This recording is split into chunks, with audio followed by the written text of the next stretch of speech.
Ochalaba okwanjula n'embaga nga kukutuusibwako The City Bridals ku Kamukamu Plaza ne Apeta Spiced Curry Powder kakolebwa Castle Scent of Spices ebusega kalina akawoowo. Ku mulundi ogwokuna yayambadde white ne black awo ne baadde baleeta birabo banne abantu b'omukiyembe nga balina ssente John yakiraze si kubeera bye bingi byawadde abazadde.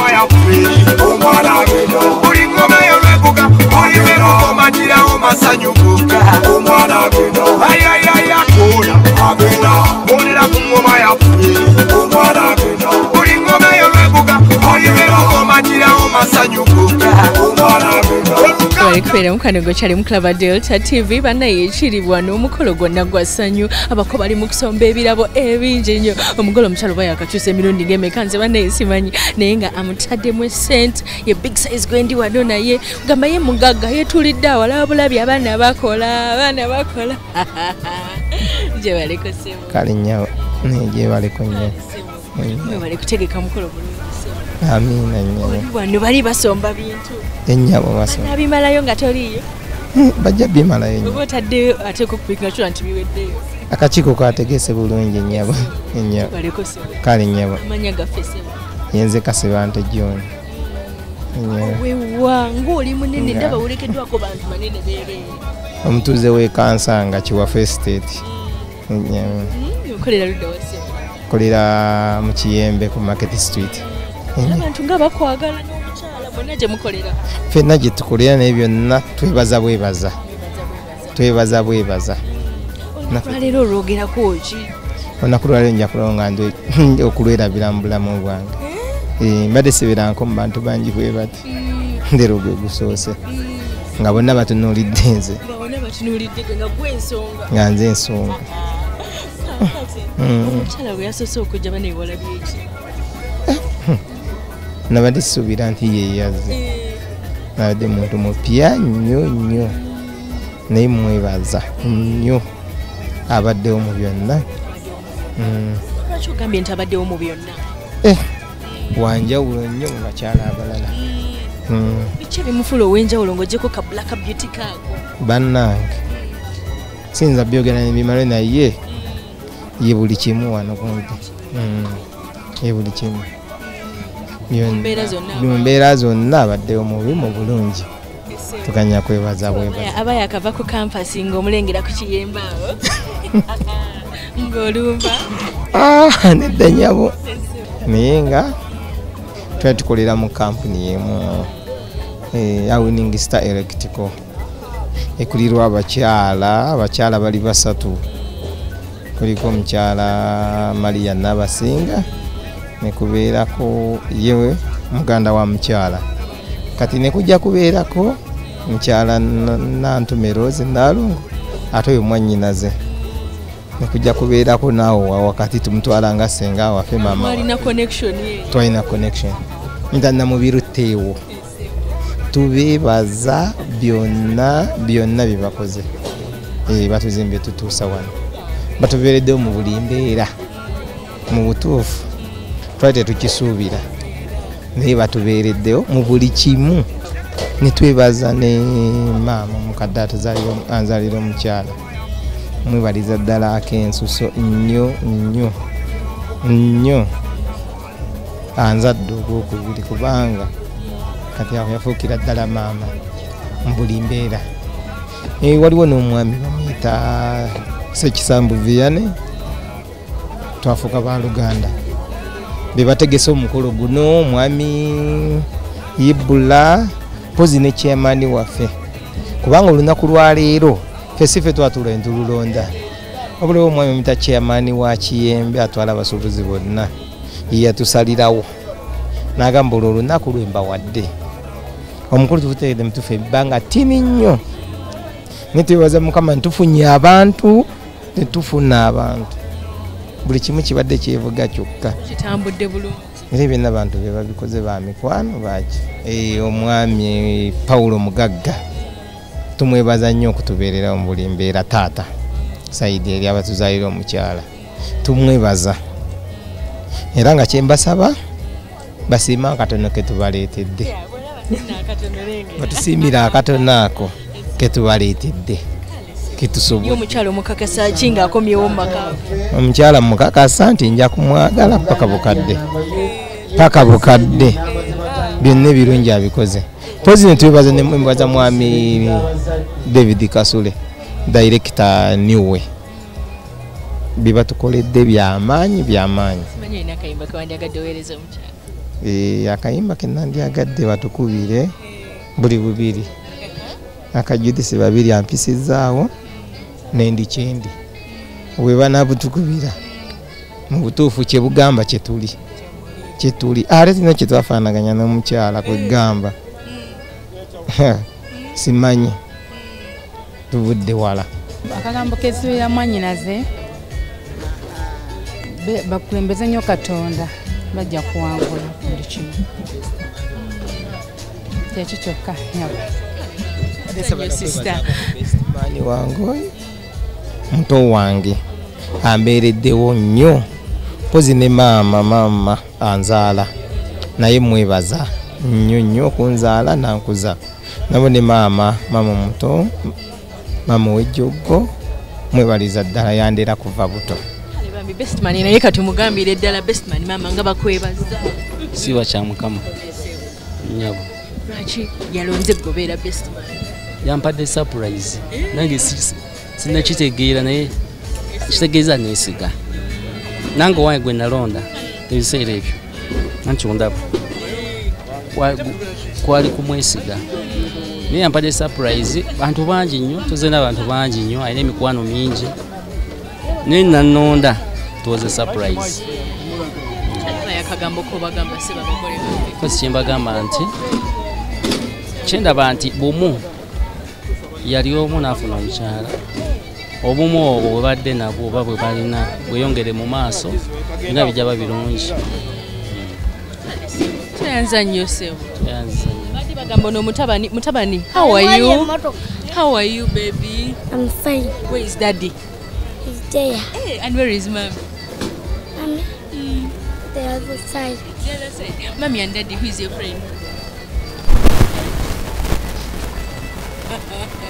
But Baby ono mumwe ku ngalo ez'amaanyi ku nzija kyasi.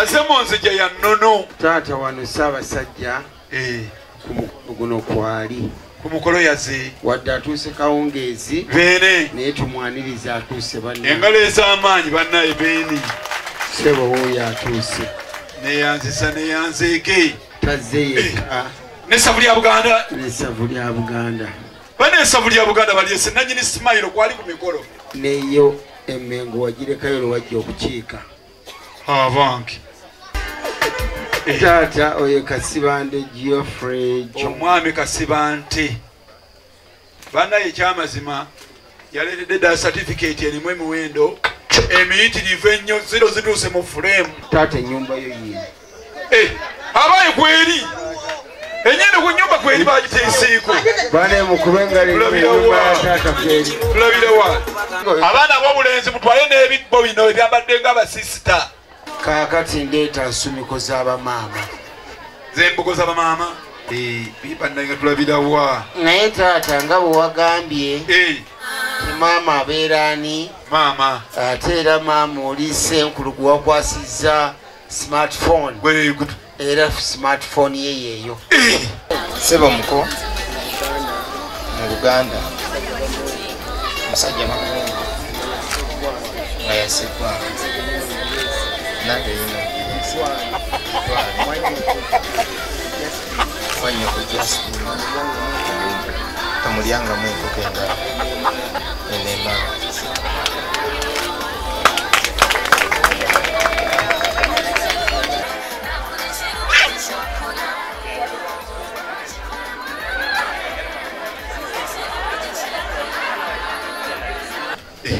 taata kkiriza omutwalo ogwo omwana alese ekitabo ekitukuvu abaana bano bw'olabanga Mukama agenda okwonooneka mu nsi saba nnyo Mukama aleme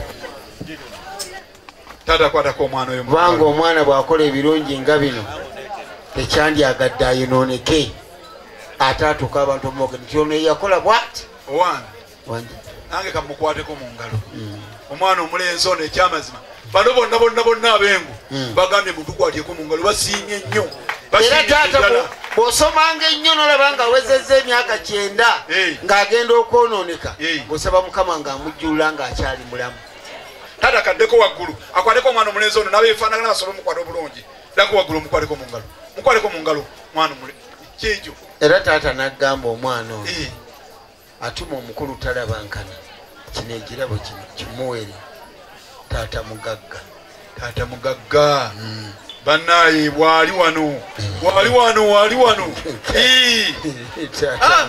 mukwase ono kimwekwasiza eddala yennyini mukwasize wangi sola pana eno bino bya jjajja kabwami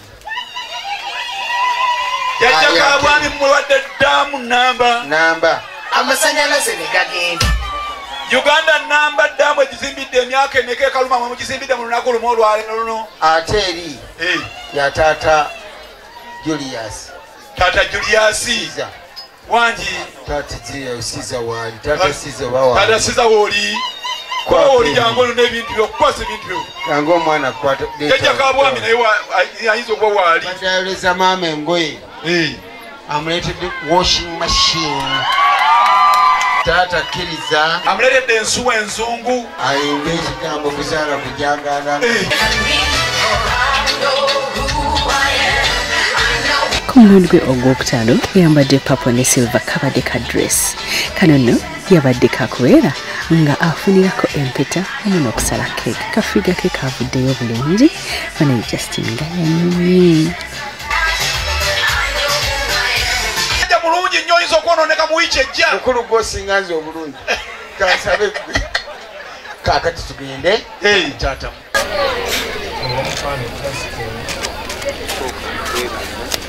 naye ngaekyamera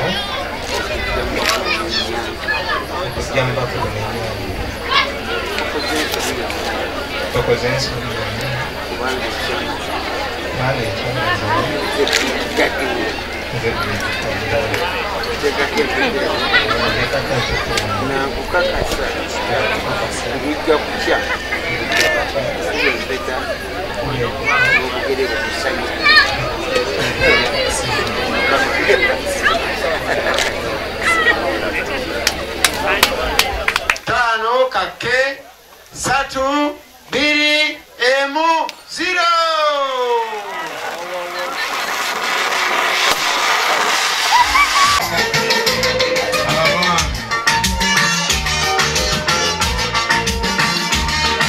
mukulu Sula ne mukulu Teba namwe mwebale nnyo n'abantu b'omukiyembe mwenna.